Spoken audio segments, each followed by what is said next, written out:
Welcome everyone. We're starting a tag today. Finally, I've been on YouTube for 8 years and I've never created a tag. I have participated in tags, but it is now time to create my own. If you want to participate in it, if you want to make a video response, I would be overjoyed. But if you just want to watch this video and enjoy it and maybe watch some other ones from the tag, I will be happy as well. We're starting. We're starting a tag, and you get to show off all of your favorite decks, favorite divination tools, whether it's tarot, oracle, pendulums, whatever it is. And I am calling it the Divination Diaries tag. And I think that sounds really wonderful and magical, and I'm really excited about it. So, since I'm a tarot reader, as you maybe know or not, if not, hi, I'm Anya Esma. I've been teaching tarot for 8 years or so on YouTube now. It's been a while. And since I am mostly into tarot, this will be very tarot heavy, even though I also do have some oracle decks and also a set of runes that I want to show you that go along with these questions. So with this tag, before we start, we're celebrating two things. The first thing is that I quit my job. If you saw my second to last video, you know that. I've quit my job to dedicate myself fully to this work, to my Patreon, to my YouTube members, and just pour all of my knowledge and love and heart and creativity into that. And that needs to be celebrated. And in the past 8 years, whenever I thought about making a tag, one of the things that kept me from it was that I always thought, well, I don't really have time to do justice to watch all of the responses. The other fear was that nobody is going to do a response. So we have two quite contradictory fears here, but you know how fears are, they never make clear sense. Yeah, I was always like, well, I have to work, I have other things to do, I can't watch that many responses to my own tag, but now I have time and I want to dedicate that time to it, so that's why we're doing it. And the second thing that I want to celebrate is simply the tools that you already have. The divination tools that you already have, the tarot cards, the pendulums, the crystal balls. It would be so cool if someone shows their crystal ball in one of these videos. I'm praying for that. And they have so many stories that go along with them, how you acquired them, what the readings with them are like, what their whole vibe is like. And I think we need to do more justice to that. And what better way to appreciate our divination tools than to create a video all about them, answering questions about them. That is why I'm doing this. And I want this tag to essentially be, full of stories, not really full of consumerism. You have to purchase this deck or anything like that, but really to showcase your relationship with the decks you have, your appreciation for the tools that you have, and just by getting everything together in one video. I have listed the questions below, so look at the description. If you want to take a peek at the questions already, also you can copy them from there so that you can make your own video, hopefully. If you do make a video response, definitely tag me in it. Maybe DM me on Instagram to let me know that you uploaded it. That's probably the best way for me to actually notice. I will check the tag, obviously, on YouTube, but I might miss things. So do let me know. I do want to watch every single video that everyone makes on this. And I do hope there are some. If there's none, I'll be sad, but that's okay. All right, so just to be clear again, oracle decks are welcome, tarot is welcome, every divination tool is welcome in the Divination Diaries tag. So let's start. I have everything prepared and we're gonna have a yap, but let's hydrate first for a second. I hope you have a tea or some other cozy drink and we're gonna dive into it. All right, the Divination Diaries tag. The first question is the deck or tool that you've used the most in the last few months. This one is going to be quite obvious to the people who follow me for a while. I have the Ethereal Visions deck. Now, I got this one last year and this one at the beginning of this year. Unfortunately, I didn't realize that I purchased the non-diverse version that only has white people in it. I wanted the diverse version and didn't realize that that is a different deck.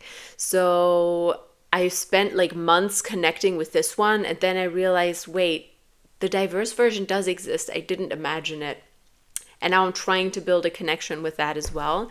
But at the end of the day, this is just a deck that gives me super clear readings. It has this radiant world, I would say. It feels ethereal, like the name already says, and it feels like I'm flying in a sky of insight. The whole deck feels like cloudy to me, and I love cloudy skies. It does have a lot of clouds. I don't know if I'm showing off any, maybe not. But yeah, it has this ethereal, cloudy feel to it that almost reminds me of a foggy landscape or something. And of course, it has the beautiful gilding. And all of it just gives me the most like crystal clear vibes. You know, the deck is so bright. At the same time, it has like kind of pastel colors, but it just looks so unique and so beautiful.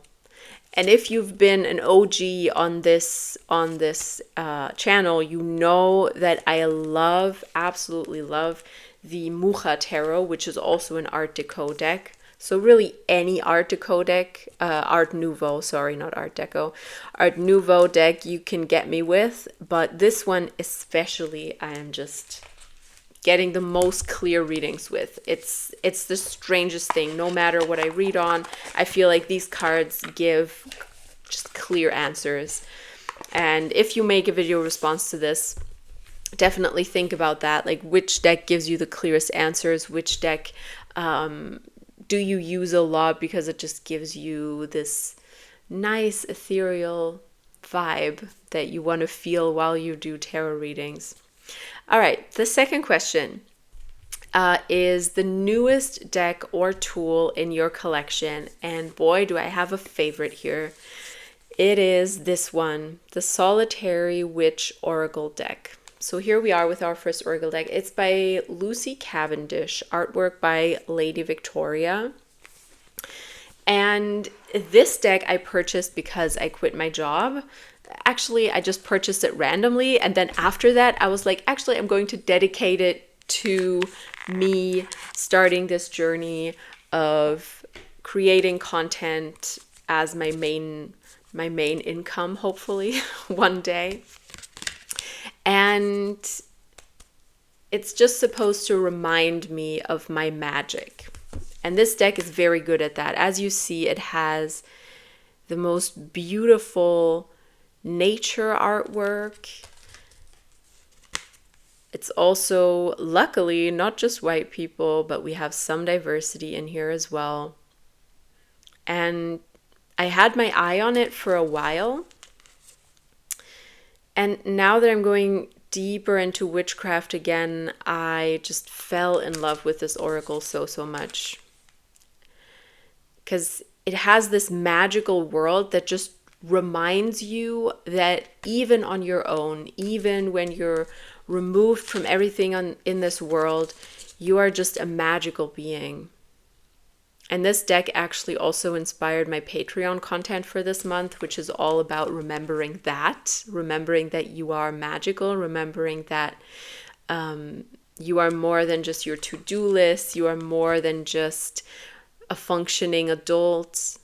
And you see how I don't know, do these images do as much with you as they do with me? Because it just brings out a lot in me, a lot of feelings of finding back to myself, you know, not being caught up in the online world or the real world too much, but remembering my own magic, remembering my own path.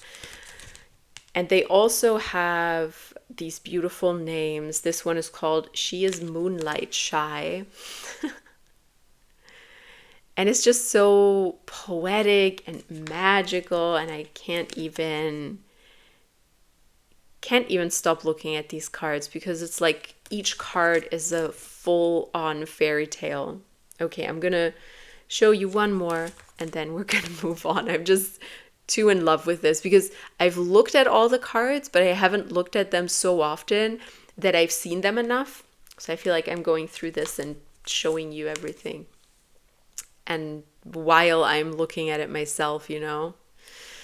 So yeah, and the card that inspired my Patreon post was called She is a Thousand Flowers, and reminding you that you are more than just this, you know? So much more. Because especially if you quit your job, you know, there's some fears tied to it. I do have savings, I do have a bit of a safety net, and I do have unemployment benefits where I live, but still it's a bit stressful to leave behind a career of 11 years, you know, and just go into something that isn't quite sustaining you yet, but wanting to build that. So this deck, I feel like, is going to pull me back into that belief in myself and remind me that I can do this. My creativity can carry me, and I trust myself, and I trust that the right people like you will find me and be inspired by my content and come along for this journey. All right. So that was the second one. Let's talk about the third one. That is a deck or tool that makes you happy and feels like an expression of your soul. Now, you know that I have a weak spot for fairies, everything related to magical forests and fairies and magic in general. And this deck, it is the Fairy Lights Tarot. I've had it for a while, and boy, do I wish these cards were bigger, but you're going to understand why I'm going on about magic here so much. You see, it's a fairy themed deck, but it also has, you know, just kings, and even though he does look like a fairy as well, he looks like a fairy king as well.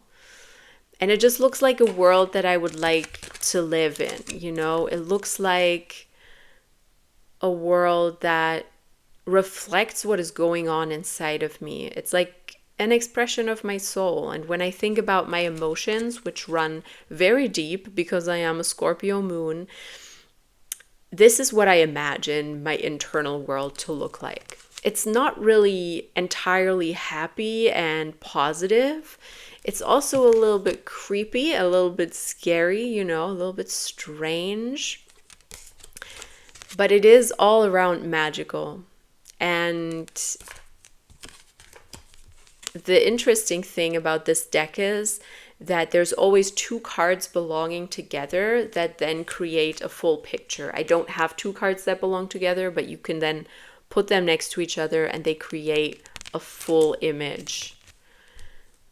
But you see these characters, this world, it's just so interesting. I love this one as well.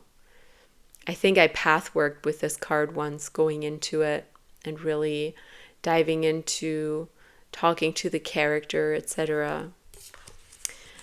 So you see how this world, it just fascinates me. And I wish these cards were bigger because the images are so beautiful, but it's difficult sometimes to see all of the details. Like if there was a bigger version of this, I would buy that in a second.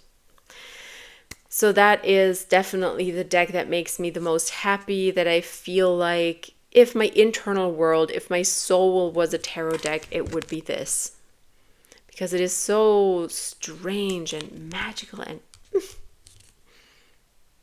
Oh, this card. Okay, this is the last one I have to show you. Isn't it beautiful?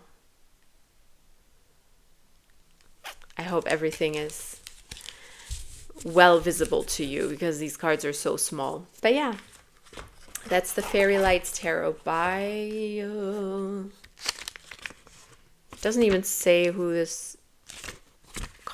who this deck is. Pietro Allegio, Mario Pinatiello. I don't know. It's something, it's definitely by Lo Scarabeo, you know, so it is actually by Italian creators, and it's from 2011 it was created, so it's quite old.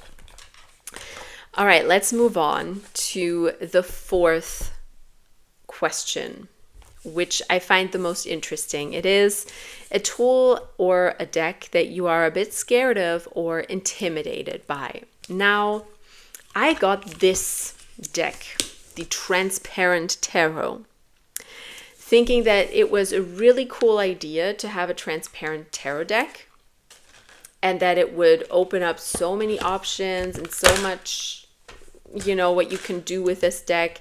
And it does, but it's also slightly overwhelming. And I do not like that the cards are bent. You see, you have these plastic cards that unfortunately came bent like this already. And they are see-through. I'm not going to be able to show these very well. I need I did not consider this. I need a white piece of paper to show them properly, maybe. So you see the cards have images on them and you can combine them. And when you combine them, they create a new picture together. You know, you can look at the positioning of the people. You can look at this big tree in the background. You could have the tree and then on top you get the pentacle. And it is a tarot deck. It does have all of the tarot cards, but yeah, or you have a man inside of the tree, or let's try a different one as a base. This is a scythe, and then you would have a scythe and a sword crossing each other.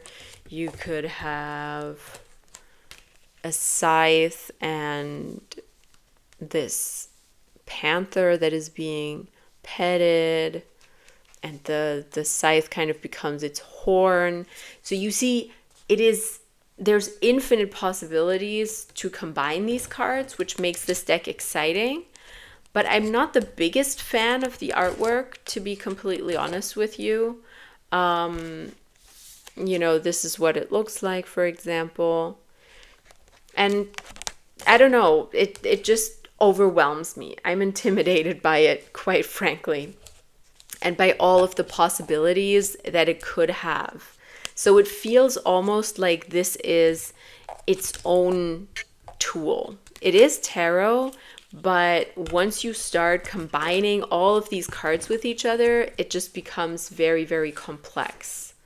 Very complex. And it did come, this looks cool, it did come with this see-through card as well, which unfortunately is a bit damaged. I think that is one of the weaknesses.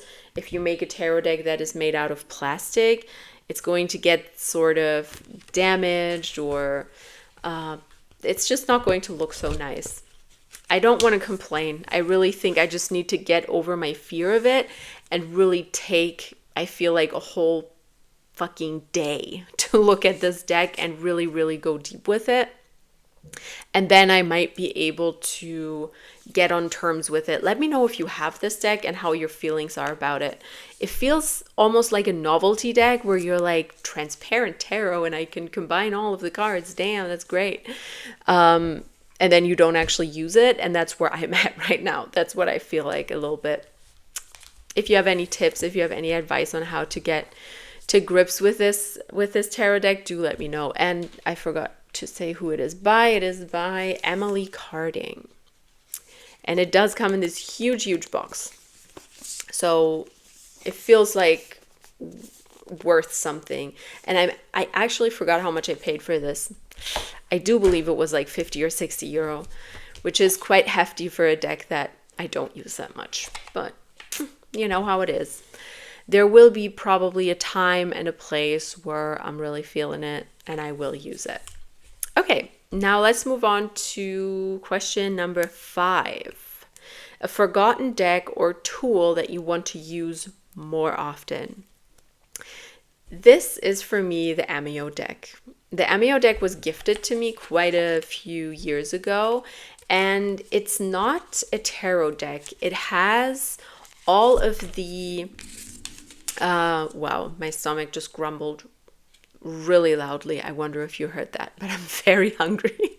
It has all of the house positions, it has elements, it has all of the planets as little cards. And I think it's a really nice deck to draw clarification cards from, or to ask, what does this card relate to? If you are drawing maybe something that you don't understand from the tarot, you could ask, what is this about? And then maybe 12th house comes up and you know that it's about resiliency, about spirituality, about faith, or maybe Capricorn comes up and you know, okay, it's more about business, etc., or whatever goals you have in life. And that's why I want to use it more. I don't really use it to just read on its own, but as an addition to tarot cards, it's really, really cool.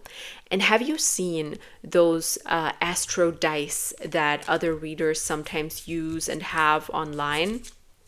They have these astro dice that they roll, and then a house comes up, or a planet comes up, or a sign comes up. It looks like, you know, D&D dice that have like 20 or however many facets on them. And I don't have those. I always kind of wanted those, and then I remembered I have this deck. I don't need a die. You also have positions like square. So this, I love it. And I also love the coloring of it. You know, you have this whole blue and pink aesthetic to it. So it's very helpful when you're trying to understand, like either learn astrology or go deeper with the tarot reading that you're doing and try and see what something relates to. I absolutely love doing that. Actually, there is a question later about that kind of thing, like what do you do if a reading isn't clear, and I will definitely show you my favorite decks for that and also use that more often.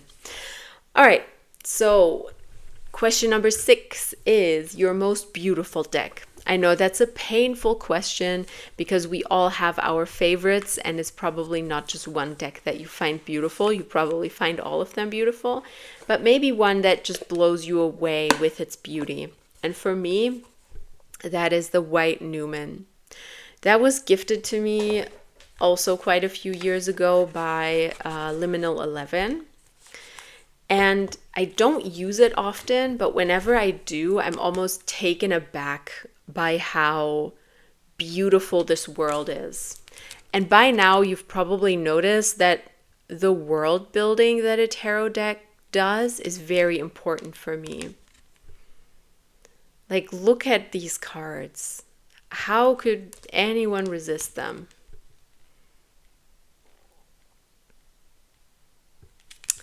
So yeah, that is my most beautiful deck, and also one of the cards of this deck I made into an anniversary card for my boyfriend a few years ago. There were 3 dogs on it, and I took a photo of it, photoshopped out one of the dogs, and basically made it like, oh, we're those 2 dogs jumping through the woods. Because it's just so beautiful. And it has such a unique style. I follow the artist on Instagram, and she just makes the most beautiful stuff. Her name is Alba BG. I think that's also her Instagram name if you look for Alba BG. My earring is falling off.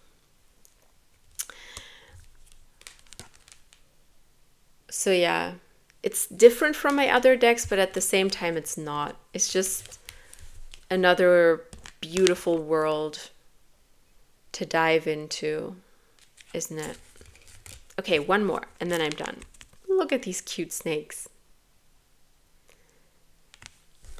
All right, so that was the White Newman by Alba BG. And I need to change my position because my legs are falling asleep and I need to hydrate. So you probably need to hydrate as well. All right, let's move on. So this deck, I need to use it more, but I'm almost too much in awe of it. You know, it's just too beautiful to be used. And also it has golden edges, which I love. All right, so that was number 6. Now we have 2 more. Here with question number 7, we come to the whole clarifier deck, clarifier tool question, which I'd love to really see what you guys do when you have a tarot reading and you just cannot make sense of it. I know that especially as a beginner, you might be drawn to just draw more and more cards and just end up confusing yourself essentially and being like, I don't even know anymore what means what. And that is why I started drawing clarifiers from different decks or different tools. So my first favorite for this is the Poesis Oracle. And the beautiful thing about this deck is its simplicity. Because you can, when you have a spread of tarot in front of you, you can ask, what is this related to? And it will just give you one word, like womb, silence, abundance, balance, heal, boundary. And just like that, you understand better what this card relates to. You know, is it related to work, to love, to your sense of freedom, to your boundaries? Is it related to grief? Maybe we have tears here. Is it related to your roots? And that is so helpful to just have one clear word, because I love oracle decks, but you know, in order to get clarification, you need something that is very clear, one word, and not an oracle deck like the one I showed, you know, the Solitary Witch. That is just going to give you kind of even more questions because it's very poetic, it's very metaphorical. And of course, you could use that as a clarifier, but it can also be more to consume. And my second tip, I can't reduce it to just this one deck. My second tip is runes, because this is the bag that came in. And these are my runes that I use.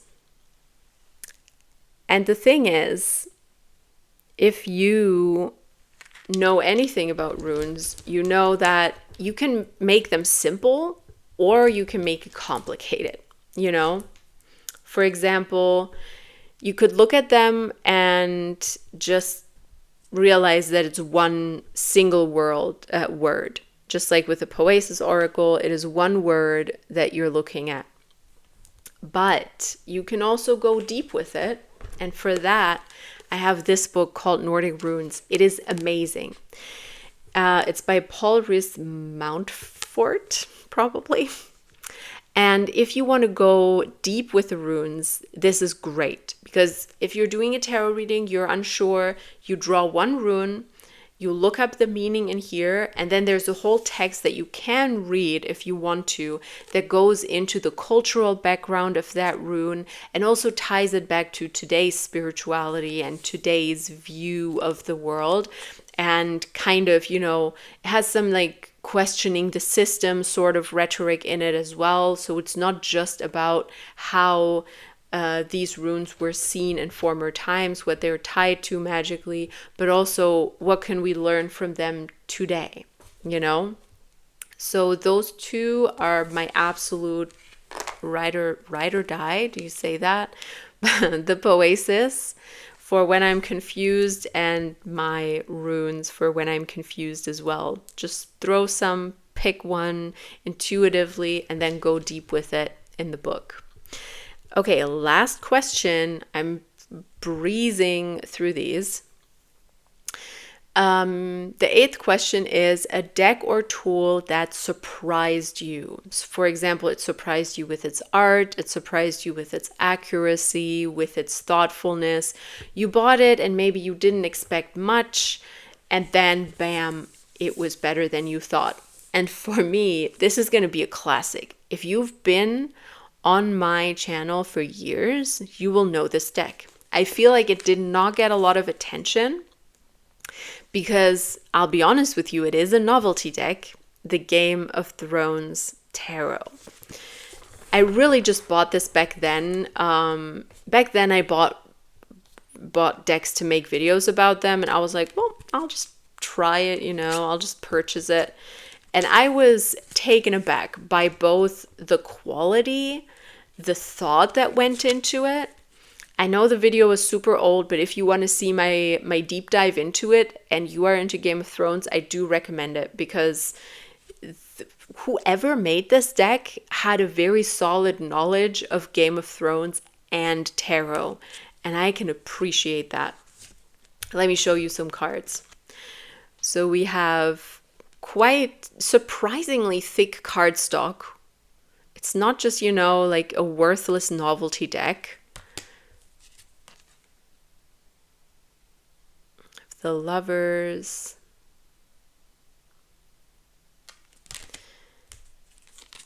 This one hits. It's the Ten of Swords. If you don't know anything about Game of Thrones, none of these are really going to hit for you, which I absolutely respect and understand. I'm not the biggest fan of it either. I've never read the books, which if I'm truly a fan, like with the Witcher video games and series, I do read the books, but I'm not that big of a fan of it. But I did watch all of the seasons, and it all makes a lot of sense if you know the characters behind it. And all of these scenes are just going to make so much sense to you. I will admit I haven't watched it in years, so my memory is a bit weak as to why these cards, like what they relate to. But if they're fresh in your mind, it's just absolutely wonderful. So if you're a Game of Thrones fan, like hardcore fan, this deck, and a tarot fan, get it. Like without any hesitation, I would recommend this to anyone because it's not just a novelty deck. So yeah, that was the Game of Thrones tarot. That is the one that surprised me the most because I was really thinking it's going to be a novelty deck. It's going to be a little bit of fun, nothing beyond that. And then I get this well thought out deck and was like, whoa. Okay, that was the Divination Diaries tag. I just love the name Divination Diaries. Maybe I need to make something else called that. But anyways, this is the tag, and I'm very happy to be sharing that with you. And I do hope that you make some video responses for me to watch. If you want to support me in any way, shape, or form, you can, of course, subscribe. You can comment. You could check out my Patreon. You could check out my YouTube membership. I have a lot of exclusive content about witchcraft, about tarot over there. And you can go even deeper with my content. So enjoy. Or just browse my YouTube because I don't know how many videos I've uploaded. Hundreds, probably. Maybe. I need to check. Okay, thank you so much for watching. I love you all, and I will see you next time. Bye bye.